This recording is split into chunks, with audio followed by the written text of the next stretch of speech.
En cuanto a las sociedades de Occidente, me parece que son sociedades que me da tristeza verlas, porque me parece que son sociedades encadenadas al culto del éxito, del dinero, movilizados por la propaganda, por el consumo.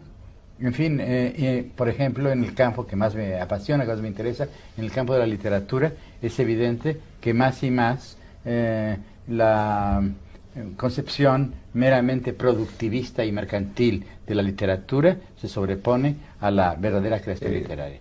Nunca en la historia el hombre ha vivido mejor que en estas sociedades de Occidente. Eso es absurdo. Nunca ha llegado más lejos en libertad, en igualdad, en oportunidades para todos como en estas sociedades llenas de imperfecciones y defectos del Occidente. Yo vengo del Perú, como Octavio viene de México, y desde la perspectiva de nuestros países creo que nosotros podemos apreciar muchísimo mejor que quienes viven inmersos en esas sociedades avanzadas de Occidente, todo aquello que el Occidente ha conseguido. En primer lugar, no es cierto, históricamente, que sea la época en que los hombres han vivido mejor. ¿Cuál es la época? Espera un segundo. Gibbon, que era un historiador que sabía más de historia que Popper, que no sabía nada de historia, lo que era un buen filósofo. Bueno, Gibbon, perdóname un momento, Gibbon dijo esto: la época más feliz de la humanidad es la época, y lo escribía a fines del siglo XVIII, que es una de las épocas mejores que ha vivido Europa, mucho más civilizada que la actual. Evidentemente, entre la moral del siglo XVIII y las sociedades del siglo XVIII y la del siglo XX hay un gran abismo a favor del siglo XVIII. El siglo XX, que a ustedes les gusta tanto, ha sido el siglo de las dos guerras mundiales, ha sido el siglo de la guerra atómica, ha sido el siglo de los campos de concentración en Alemania, el siglo de los campos de concentración en Rusia. Ha sido el siglo en que se ha envilecido de un modo casi absoluto el amor, el erotismo, que se ha convertido el cuerpo en publicidad. ¿Cómo es posible que ustedes estén hablando solamente, son intelectuales, son escritores, son artistas, estén hablando del cuerpo y no piensen que el siglo XX y el capitalismo justamente ha envilecido al cuerpo? Incluso el deporte moderno ha envilecido al cuerpo. ¿Cómo es posible que ustedes olviden que moralmente la sociedad occidental actual es abyecta? No ver esto es no ver realmente la realidad. Octavio, creo que estás hablando. Así es, Octavio. Y se pondrá peor.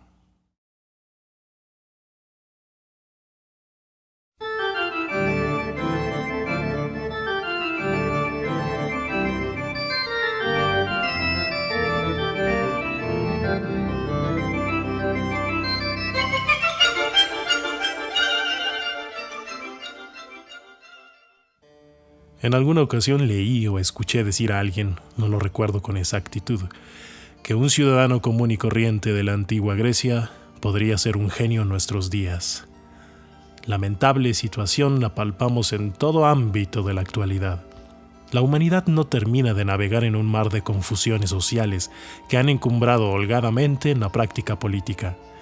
Y arrinconado, el genio del hombre se ha reducido al placer comercial. En los males del hoy se trata de complacer la rapiña, la animadversión, lo absurdo, la violencia, el miedo, el desorden, la demagogia, el relativismo y el positivismo, y es este último tal vez el que defina mayoritariamente el mal de nuestros tiempos. El ser humano tiene como garantía realizar la vida con libre albedrío, pero no a cuesta de quienes nos rodean. La delincuencia, la ignorancia y los temores comunes no son exclusivos de nuestra época, pero sí lo son sus condiciones actuales. El obsequioso y el lambiscón han existido desde aquellos tiempos en que el fariseo reverenciaba la imagen del César en una moneda, mas no como hoy, que a diestra y siniestra se antepone la seguridad del otro por el regalito demagogo. Pero el relativismo y sobre todo el positivismo parecen ser los grandes distractores que todo político corrupto soñaba para manipular a un pueblo cualquiera que, enajenado en un consumismo voraz e innecesario, se extravía de los verdaderos fines que tenemos como entes individuales y colectivos. Si el hombre es un animal sociable por naturaleza, según el filósofo griego, hoy únicamente nos hemos quedado enmarcados en la primera parte. Los Black Friday norteamericanos, por ejemplo, desvelan jaurías incontrolables que se abalanzan por el bien material sin razonar la verdadera necesidad del consumo. Desde las entradas a las tiendas departamentales, las ansias se trafulcan para cometer violentos enfrentamientos, condonados por un deseo desordenado a tener más, y que luego se transforma en una acumulación de objetos inútiles.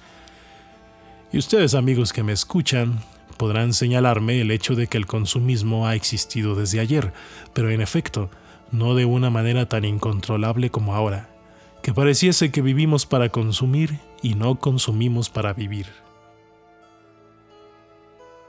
Recuerdo con agrado las historias de mi padre, que me relataba cómo por falta de recursos económicos apenas ajustaba para tener un radio en su casa, y de cómo pagaba, cosa de centavos, por ver desde el aparador de alguna tienda la transmisión de El Llanero Solitario.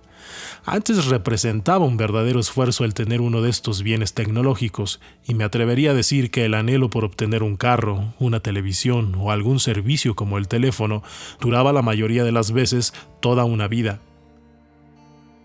En esta época se ha democratizado tanto la tecnología, en una montaña de opciones para obtener servicios, que ya cualquiera puede tener una pantalla en cada una de sus recámaras.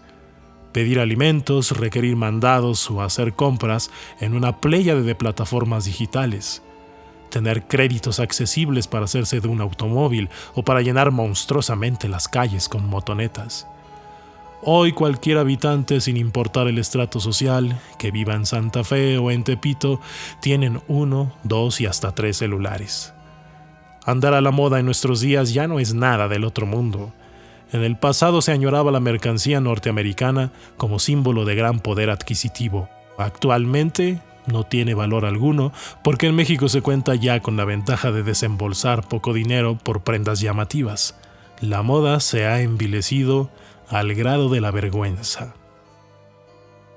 Los compradores se han vuelto más inestables a pesar de que la organización de los que venden es espléndidamente ordenada. Se percibe un torbellino en el apetito por adquirir, pero los que comercian se visualizan impávidos. Pero no fue siempre así. A la invención de la imprenta, por ejemplo, siguieron siglos de estabilidad humana en aprovechamiento de este medio de comunicación. Hoy parece que todo se encuentra en una carrera vertiginosa por competir en avances tecnológicos que enredan el ambiente de la información lucrativa. Son tantas las opciones que se nos obliga a no decidirnos por una sola, sino a comprar todas o regresar luego por las demás.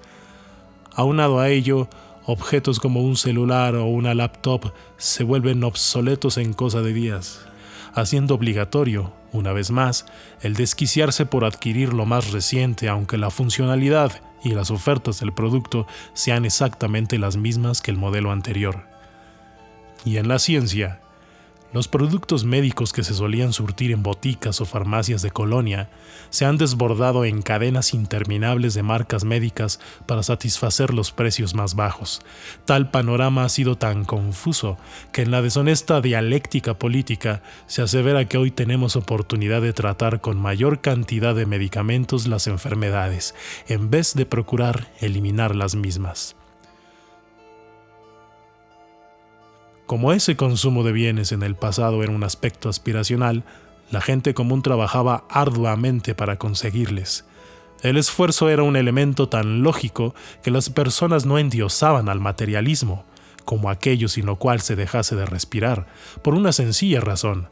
En esos años las necesidades eran realmente primarias, como el alimento, el vestido o la vivienda. Sirva el siguiente ejemplo.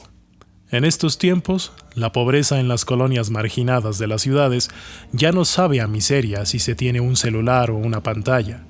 A la gente poco le importa pagar la luz y el agua o comer medio bien, pero que no se les prive de su celular, porque ahí sí que se arma la gorda. Y como ahora se obtiene mucho haciendo muy poco, la reivindicación personal se redujo a la muy pobre valoración de las profesiones o de los oficios. Si en el pasado se luchaba por un buen trabajo que permitiera hacerse de una casa, un departamento o un buen automóvil, hoy se estira la mano por el último iPhone.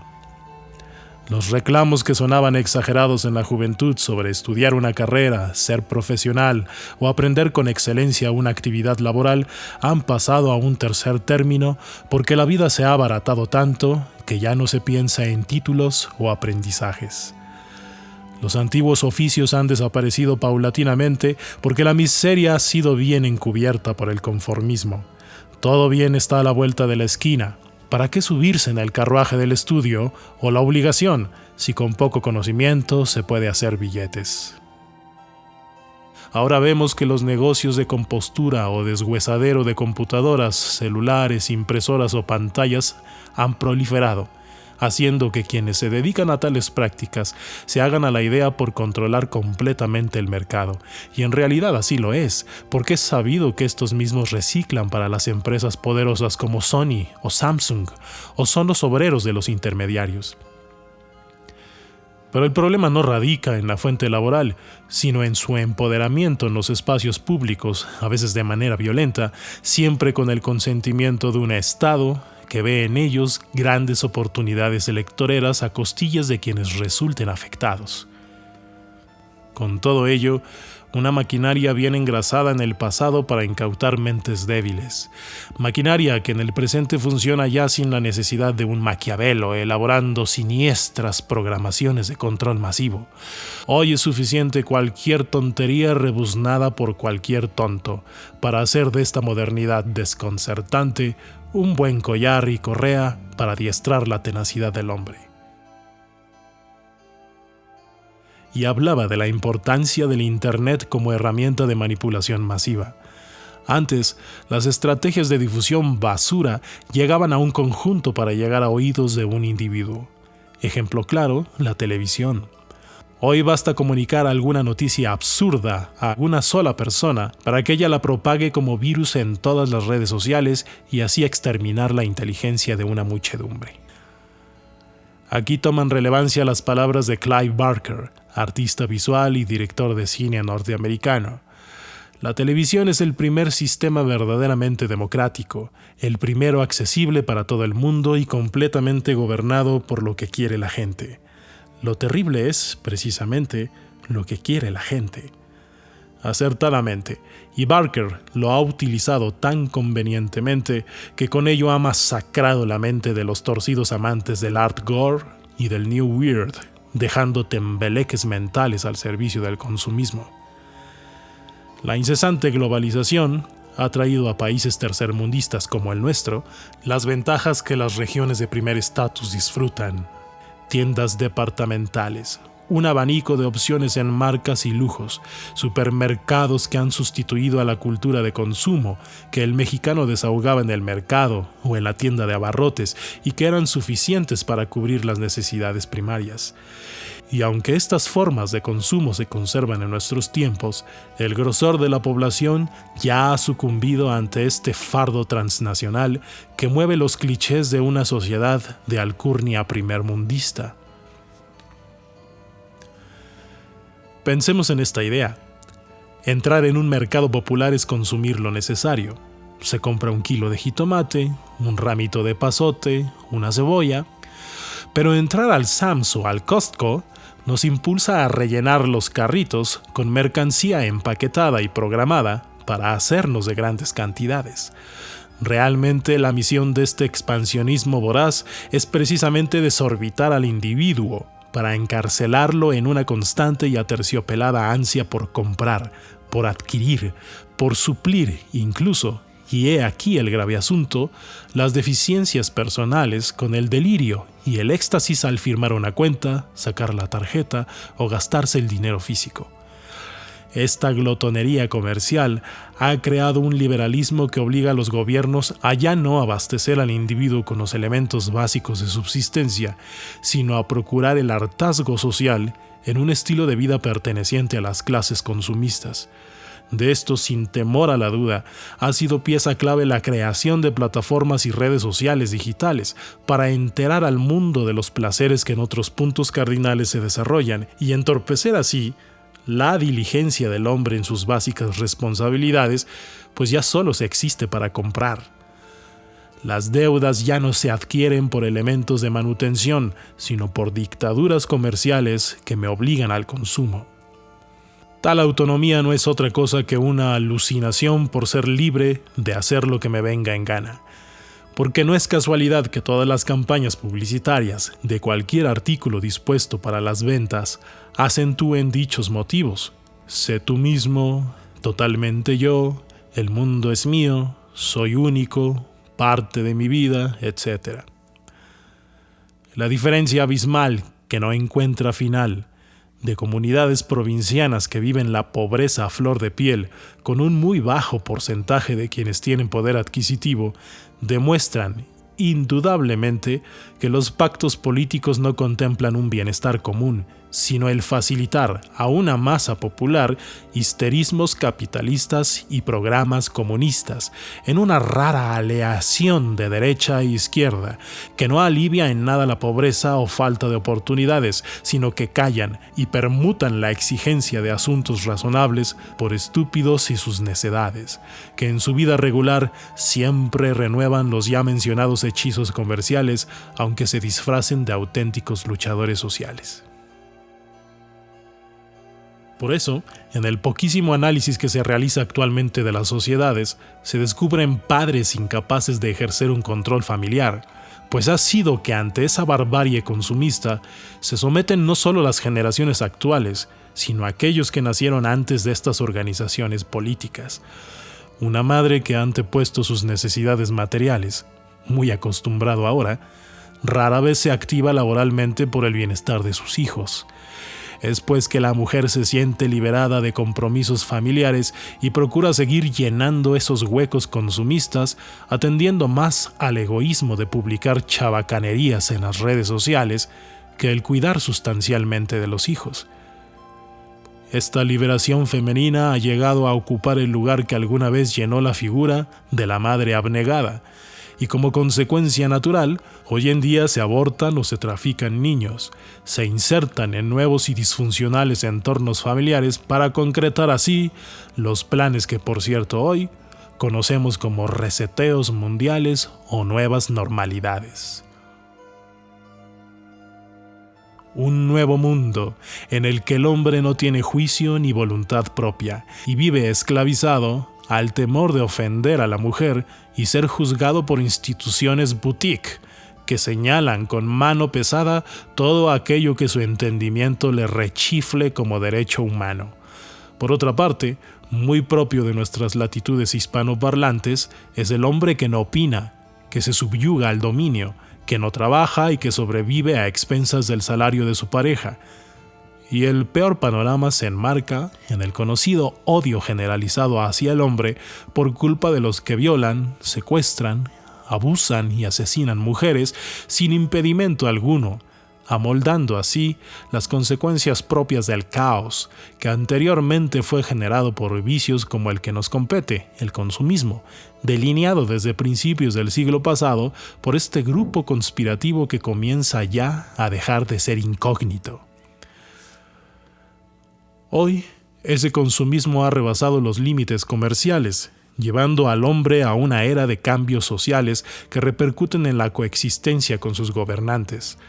Son ellos los que han aprovechado la herencia de las grandes empresas para ponerlas en el campo de batalla político. Las distintas banderas partidistas no solo se han convertido en simples eslogans de venta, sino que se han vuelto tan numerosas que se erigen en la locura consumista como la hidra de las 1000 cabezas, que ofrecen mucho con pocos o nulos resultados. Lo que era para el homicida nazi Joseph Goebbels una verdad derivada de una mentira repetida 1000 veces, hoy no es otra cosa que los eslogans comerciales. Los que pertenecen a mi generación recordarán con nostalgia al pequeño ganso que todos los días con su voz dulce e inocente nos pedía recordarle para salir veloces por ese pastelito de su marca Marinela. Hoy es otro ganso el que todos los días nos embauca con sus cándidas posturas para comprarle todos sus productos políticos que tienen a una nación sumergida en la confusión de la mentira. Así es, el mercado del consumismo político.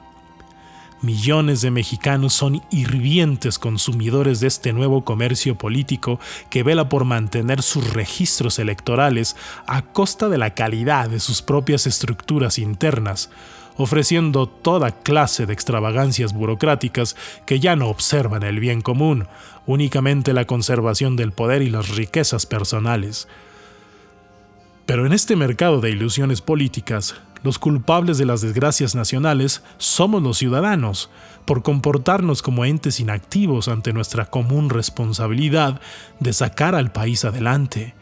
Pensamiento muy propio del político, ejercitando así su deporte nacional, que es echarle siempre la culpa a los demás. Entonces, ¿para qué elegir ser representados?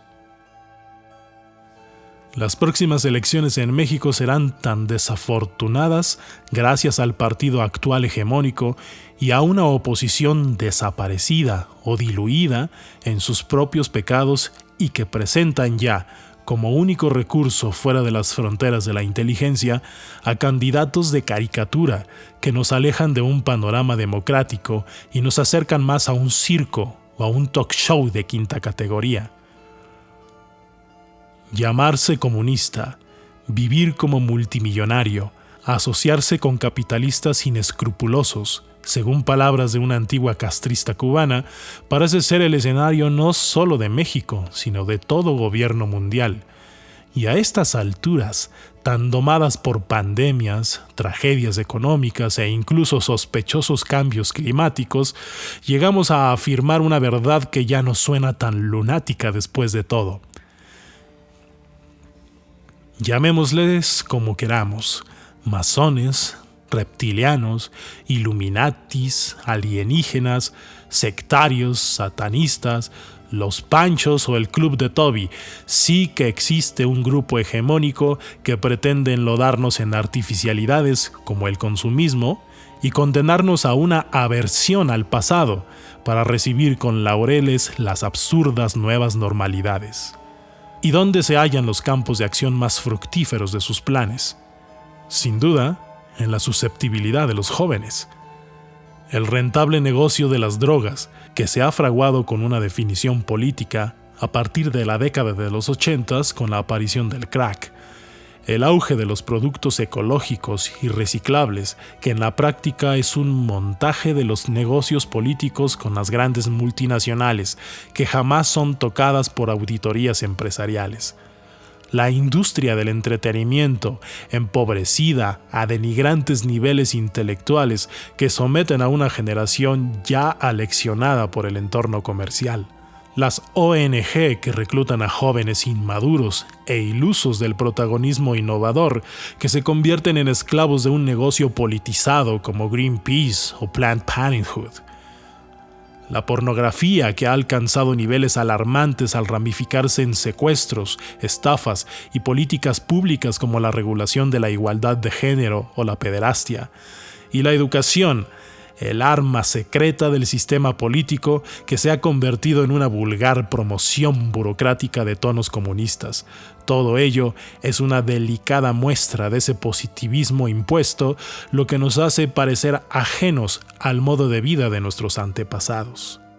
Como si en algún momento de ruptura nos hubiésemos desviado de la línea natural del tiempo, extraños a la lógica de la vida, como si de imprevisto nos hubiesen extraviado de la dimensión que habitábamos para posicionarnos en alguna otra que no corresponde a nuestros antecedentes familiares o culturales, en los que solo existen virus, quebrantos económicos, rarezas humanas y absurdas circunstancias.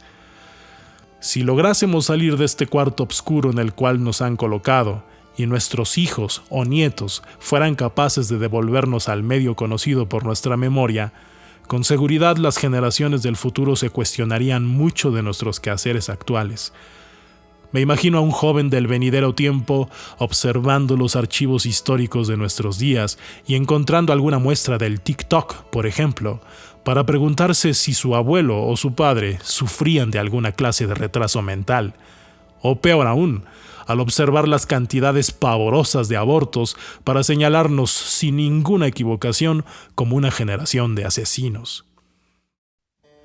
Es el consumismo político el más peligroso de todos, el final de una trayectoria de aleccionamiento y costumbre comercial que ya se cierne como consecuencia directa y se ha establecido en los sistemas de la educación pública, que en México se promueve como una campaña de proporciones vasconcelistas y que resultan en nada menos que un hastío de padres de familias, alumnos molestos y limitados en el aprendizaje, a pesar de la colosal disposición de los maestros que no hallan el cómo renovar la vida regular de las aulas en un confinamiento absurdo a una pantalla muerta y desnutrida del contacto humano.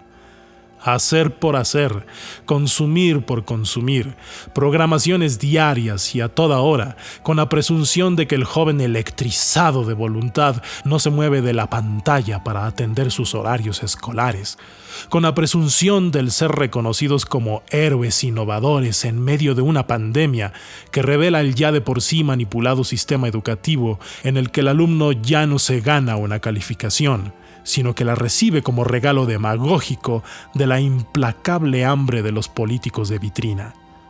Y siempre habrá sus pequeñas excepciones, pero esa educación que no se observa como resultado en los objetivos de los jóvenes anida elementalmente en un impaciente consumismo del bien inmediato, que en el peor de los casos transmuta en la delincuencia, siempre estimulada por un gobierno que no educa, que no orienta, y al que evidentemente poco le importa. La ética de nuestros abuelos tenía sin duda muchos defectos, pero poseía una virtud. Era una respuesta frente a la adversidad.